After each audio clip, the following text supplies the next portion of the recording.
new members of his new task force. That task force will be advising him on reopening the economy and putting America back to work. President Trump offered a preview earlier today at the White House. I'm going to be making a decision pretty quickly, and it's being done in conjunction with governors. We have tremendous support from governors. And, we have a lot of skill is going to have to be used to get our country back to where it was, and we want to do it quickly. The president's desire to quickly reopen parts of the American economy in the safest manner possible comes as the Wuhan virus has infected nearly 2 million people worldwide and killed more than 120,000 people. The coronavirus has killed at least 24,000 Americans now and infected almost 600,000. And President Trump today meeting with a group of the survivors of the virus, hearing firsthand about their fight with the illness. They sat in the cabinet room today, and among them a Democratic Michigan state lawmaker and an ex-NFL player. They said the malaria drug hydroxychloroquine, promoted by the president, saved them.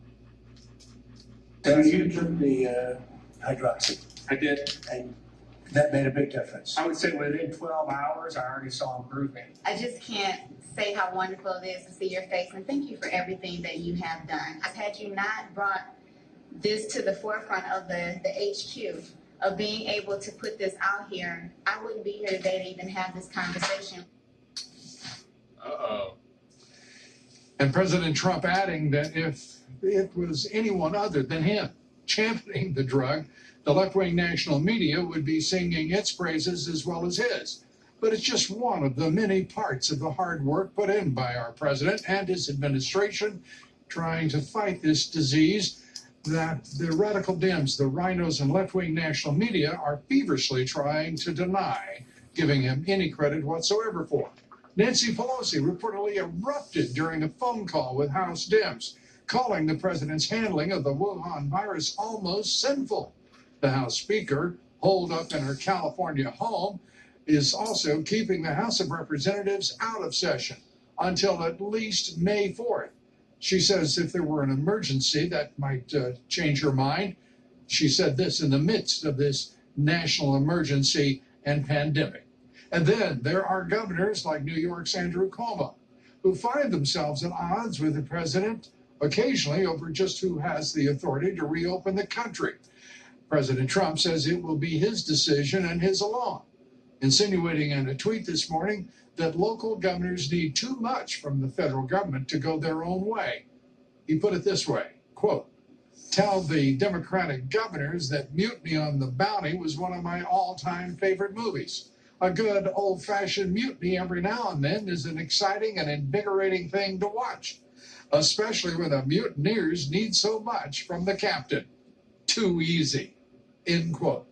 We'll be hearing more from the president as he leads his coronavirus task force daily briefing from the White House Rose Garden this evening. An important breakthrough to report to you tonight in making testing for the Wuhan virus available to more people, more accurate, and much faster. The FDA authorizing emergency use of the new test developed by researchers at Rutgers University.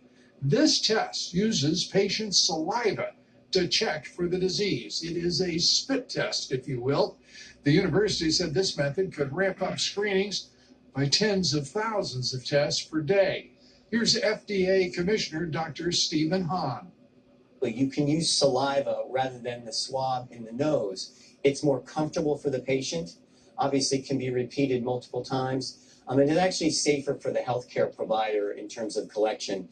What's really important, Steve, here is that this is not an at-home test.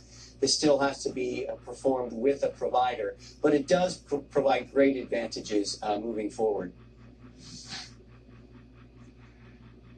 And joining us here tonight is Dr. Ian Lipkin, the director for the Center for Infection and Immunity at Columbia University. He's also researching, among other things, the use of blood plasma drawn from patients who have successfully recovered from the virus. The doctor has also tested positive for the virus in just the past month. And Doctor, it's great to have you with us. And I want to get, if I may, first your reaction to the news of this Thank you. Great to have you here. Great to also have a new test that is as simple as this one sounds, a spit test, if you will, that is not intrusive, is speedy, and every bit as accurate as any other test out there. Your thoughts? Well, it's certainly convenient and less invasive for patients. I don't know if it's as sensitive as the nasopharyngeal swabs. Many of us actually do an oropharyngeal swab followed by a nasal swab.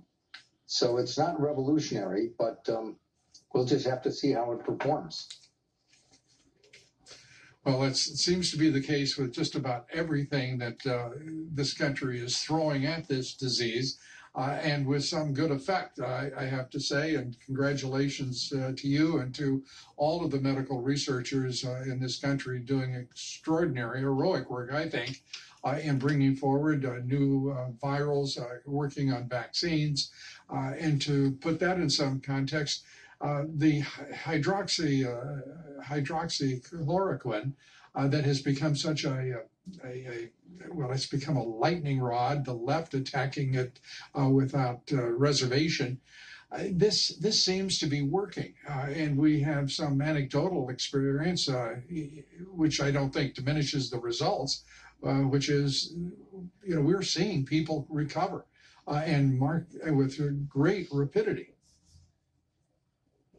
Well, I think there are a number of studies that are now in progress that will either demonstrate that this drug has a lot of value or not. And the one thing that we have learned recently is that there are dosages that are probably not safe, high dosages of this drug. So it's important that people not just obtain this drug and treat themselves. They should have medical follow-up, make sure that they don't have any of the cardiological problems that can result in arrhythmias and even perhaps death.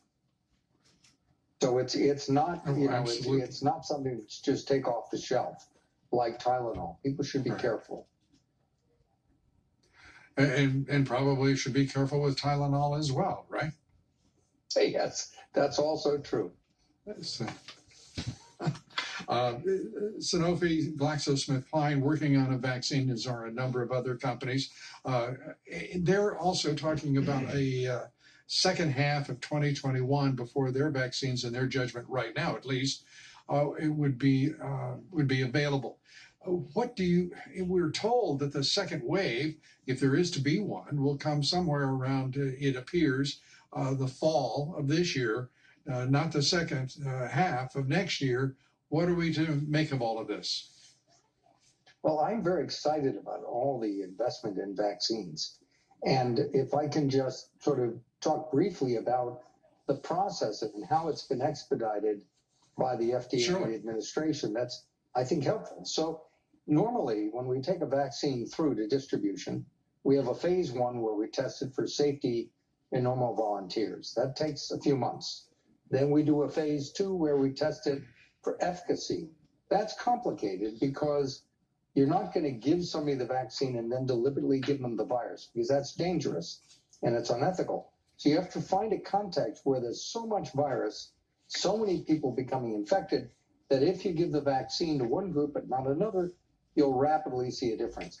That process takes several months. And then you add phase 3, where you wind up vaccinating many more people, looking at safety and efficacy, and then you begin manufacturing distribution. That whole process can take 18 months to 2 years. What's now being done because of COVID is that we're doing the phase 1, and then we're taking phase 2 and phase 3, we're combining them, and we're shortening that period. And in addition, we're investing in manufacture of vaccines even before we're certain which ones will be selected, so that when we get our answer in a year's time or less, we'll be ready to begin distribution. So this has shortened the time for vaccine development to 2/3 of what it used to be. So this is a major advance, and it's the sort of thing we envisioned when we talked about the movie Contagion, trying to push the envelope and getting things done more quickly. So this is a huge advance, Lou, huge. Well, And this huge advance is critical if it is to come back, as some researchers have led us to speculate that the second wave might even be more ferocious than the first wave and far more difficult to contain. I want to get your thoughts on the fatality rate. The Economist reporting on a study that found that the fatality rate is actually, by their mathematics, is about the same as the flu right now. It's sort of a jarring conclusion given everything that we've heard. What is your assessment? So this is why I thought some of the early projections were off. Before we really had, you have to know the denominator. You know the individuals who die and the individuals who became very ill because they're diagnosed. But all these people who are asymptomatic don't register into this equation. So as you begin to do more testing and more serology and find out that the infection is much more widespread, you begin to see that the fatality rate begins to drop. But the absolute number of fatalities is a separate issue entirely. So even if you have a very low mortality rate, like flu, if you have more people infected, you're going to see more deaths. So we're going to learn much more. It wouldn't surprise me at all if we don't have a final figure yet on the mortality rate. The other thing that we're beginning to see, which is changing as well, is the R naught, which is the sort of reproductive index of the virus that people thought was roughly 2. That means for every individual who's infected, 2 people will become infected thereafter. Mm-hmm. Now it looks as though that rate is higher still. And that explains perhaps why we have so many people who are infected. And what is that index for the typical influenza? It's like 0.1%. But right. We wouldn't all be at all surprised if half the world's population didn't get infected with this virus. Now, we're hoping that we're going to be able to shorten that, eliminate that risk with all the containment measures which have been undertaken. And I'm optimistic that we will be able to get there. But it's also true that the sort of shelter-at-home situation we have is not ultimately sustainable. People have to return to their normal daily lives. So the next question becomes, how do we do that? And the way we're going to do that is by pushing for more testing.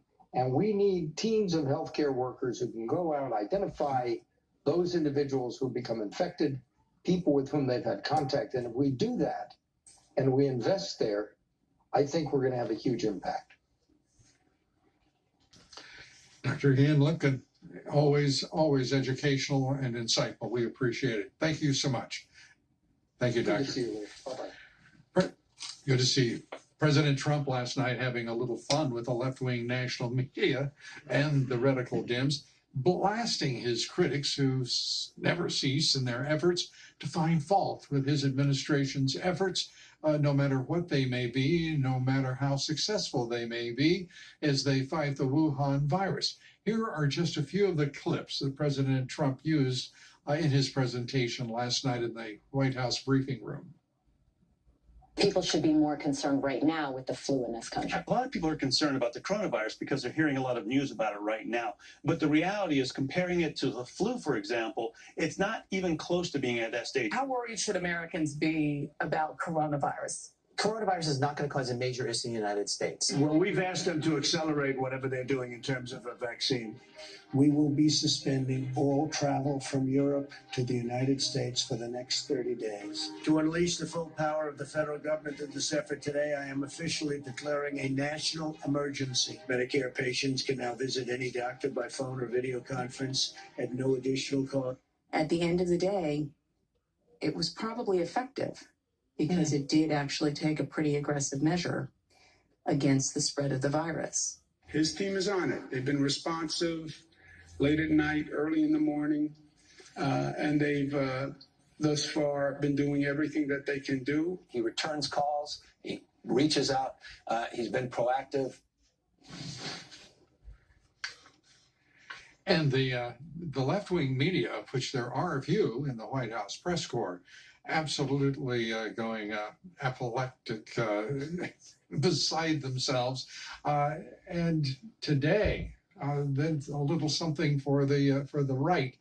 President Barack Obama emerging to finally endorse Joe Biden. Now that there is no other choice, he is the last man standing among the Democratic candidates for the nomination. The campaign issued a statement saying, quote, Barack Obama spent much of the last 5 years urging Joe Biden not to run for president out of fear he would embarrass himself. Now that Biden is the only candidate left in the Democrat field, Obama has no other choice but to support him. Even Bernie Sanders beat him to it. Biden is a bad candidate who will embarrass himself and his party. President Trump will destroy him, end quote. The warning signs about the potential for the Wuhan virus pandemic surfaced, we now know, as early as 2018. The U.S. State Department cables warning of safety issues at the Wuhan Institute of Virology that was studying bat coronaviruses. U.S. officials made frequent trips to the laboratory. They warned of the potential for human transmission of a new SARS-like pandemic. And despite those warnings, the U.S. National Institutes of Health awarded a nearly $4 million grant to the Wuhan lab studying the virus. What were they thinking? Well, joining us tonight to take all of this and more up, Dr. Michael Pillsbury, director of the Center for Chinese Strategy at the Hudson Institute, author of The 100-Year Marathon.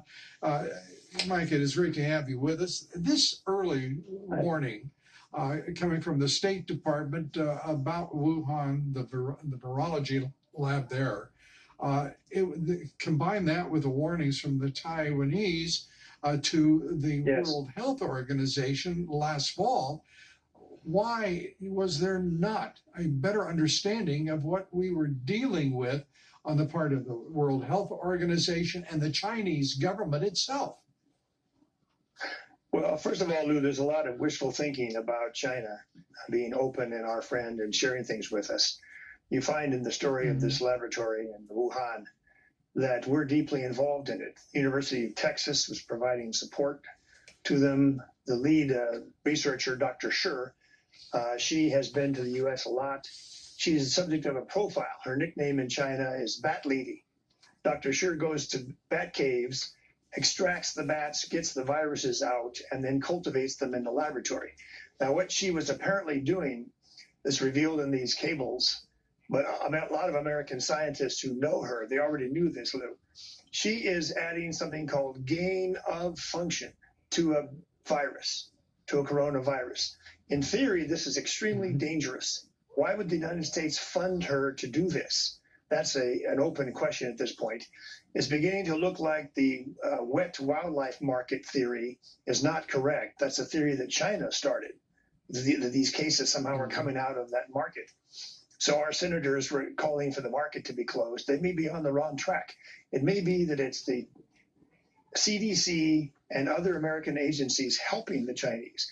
They wanted more money. These two cables revealed they wanted more money to go to the lab to help Dr. Shi be more safe. Now, why is that? Because one of the gain of function features is to see if a virus can spread more rapidly to humans. They don't necessarily spread to humans. So this is very dangerous research. We did it too in Atlanta in the CDC. We had an accident about 2004 or so.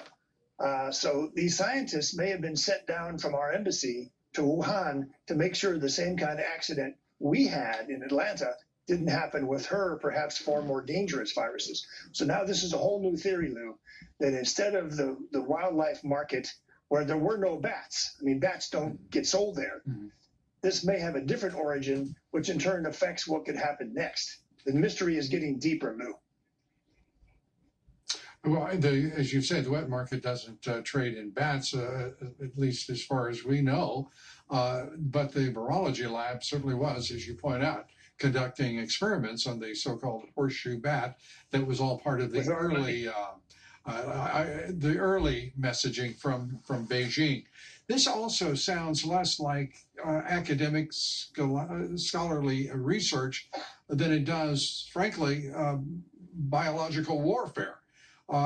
Could you tell me the distinction here that would put all of our concerns to rest about that very issue? Yes, that's a question that the Chinese don't want us to think about, Lou, because there are these books on biological warfare by Chinese generals that talk about engineering viruses. This cannot be covered up. The books have been published as long as 5 or 6 years ago. So if this is what the Chinese call the seventh domain of war, and viruses are important to it, then this kind of research makes more sense. And as I looked into some of these articles Dr. Shi and others have written, a Chinese general shows up. He's part of the research team. He writes articles on viruses. He got promoted from all this. So as I say, the mystery is getting deeper. And what has been destroyed now is the illusion that the Chinese would somehow tell us everything, maybe apologize for what could have been a terrible accident.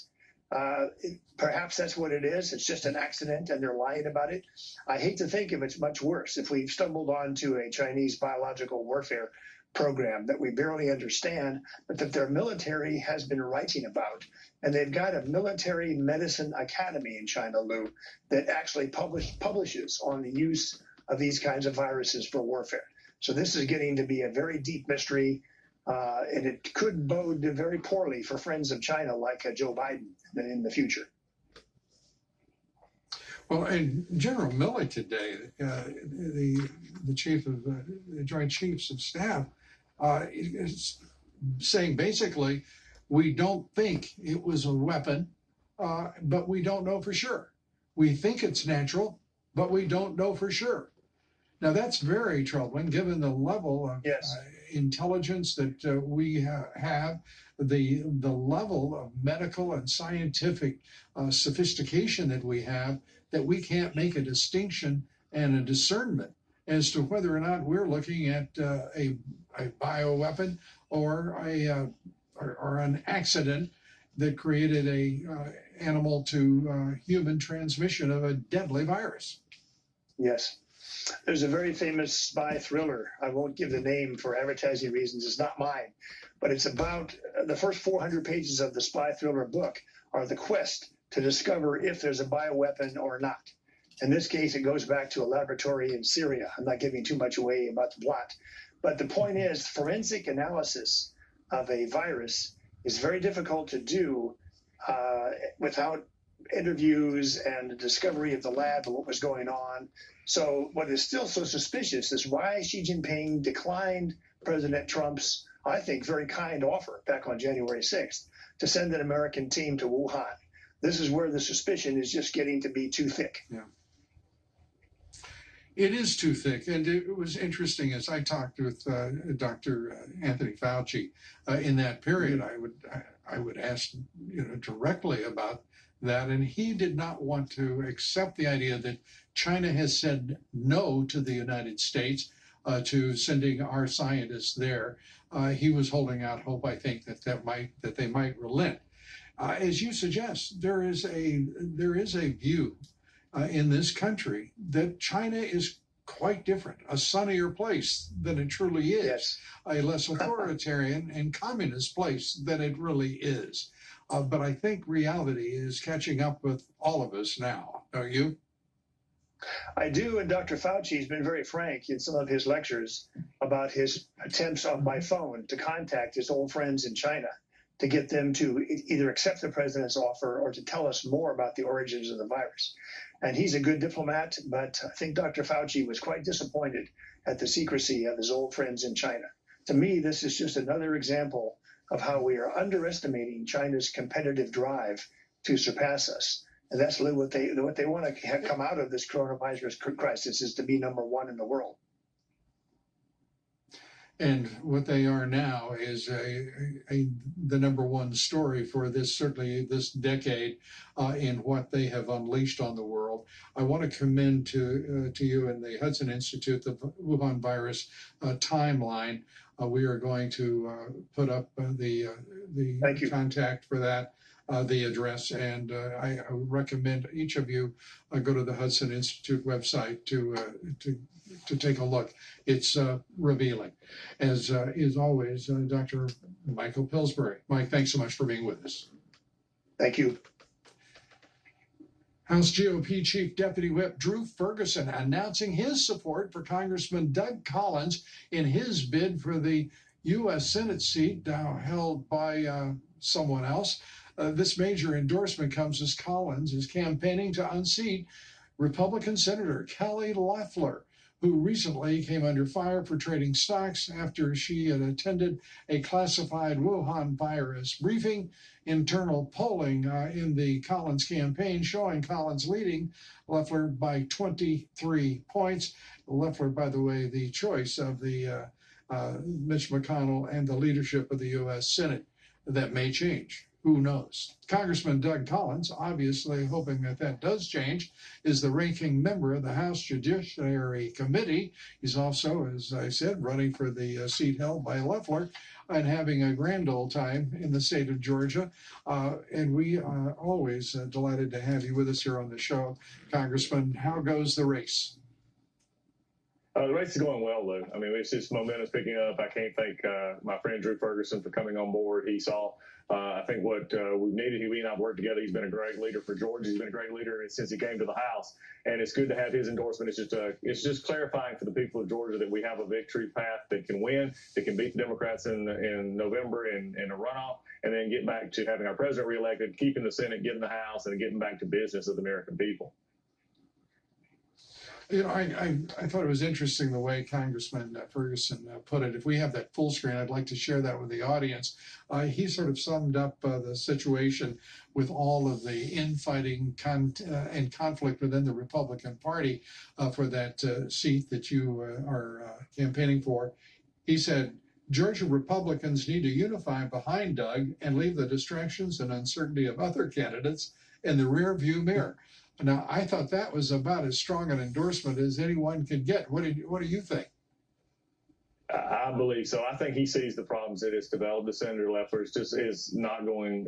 It's not going well. It's not going recoverable. Our people, we were winning before this happened, and then we're winning even more after this incident with the stock trades. And she's never truly still explained that. So what we've got to do is we've got to unify in Georgia. We've got to come together to beat the Democrats down here who feel empowered by what they see across the country. We've got to help David Perdue get reelected and help President Trump carry the state of Georgia so that we can put 4 more years in the White House. This is a big deal. It's not about distractions. It's about winning. It's about going forward and taking an agenda that the president started, and got first 4 years. We need 4 more years of, and the way we do that is to keep the Senate seat here in Georgia. And the congressman has been a stalwart defender and supporter of this president from the beginning. And I think everyone knows that and appreciates that, certainly. The PP funding, the Paycheck Protection Program funding, the Democrats not even wanting to call the Congress into session. Nancy Pelosi saying that it would take an emergency for her to change her mind about returning on May 4th. I mean, this is surreal. This is monstrously absurd of her to even make such a remark. Lou, when did you expect Nancy Pelosi to think that the American people were an emergency? They've never been an emergency. They've always been a path to her power to get what she wants. And this is exactly what's happening now. She would rather put small businesses at risk.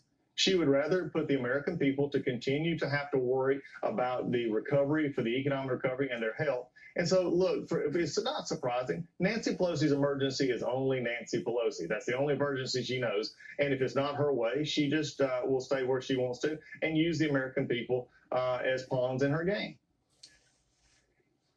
Do the Democratic House members, and I know you know some of them very well, are they under some illusion that they won't lose their seats by blocking this funding of a urgently needed relief for American small businesses and employees all across the country? Well, unfortunately, they're under the capture of Speaker Pelosi, who happens to be under the capture of her more progressive wing of her party, who right now are suffering from their perspective, the fact that Joe Biden won their primary selection and Bernie Sanders and the rest of the far left didn't make it. But there are many inside the Democratic Party in the House that are concerned about this. They're working on real issues. They see what's happening. They realize that they wasted over a year investigating this president, doing sham impeachment, going down every road to get at him, instead of actually doing what they said they wanted to do, and that was for the people to do things for them. They did nothing for the people except delayed aid every time we turn around in this situation, and not done anything that would actually lift up everybody and not just the special interests that they cater to. Let's turn to the president, as he is talking about now, and we'll be focusing this evening on announcing the new members of his new task force to reopen America for business. Your thoughts about it, the timing, and the conditions as you see them necessary to do that. Well, the conditions are pretty well set forward. We need to make sure that the curve is flattening, that we're getting the necessary resources to the areas that are the hot spots, and we've seen that happening. And to get the country back open, we need to give people not just the assurance that everything is okay, but we need to give them a way to know that. And we've seen some issues today, the saliva testing that's coming out, the other issues that can show that people in certain areas can get back to work. The president understands that this is something that he has got to take in balance of what we've always talked about, healthcare and the economy. When he does that, he is taking the advice of Dr. Fauci and many others, but doing so in a way that balances the needs of the two. As he has said, this is an important decision, and I believe this president is taking every precaution to make sure we can open up, get our economy back, and doing so with the assurances that people can go out and feel safe about what they're going to do.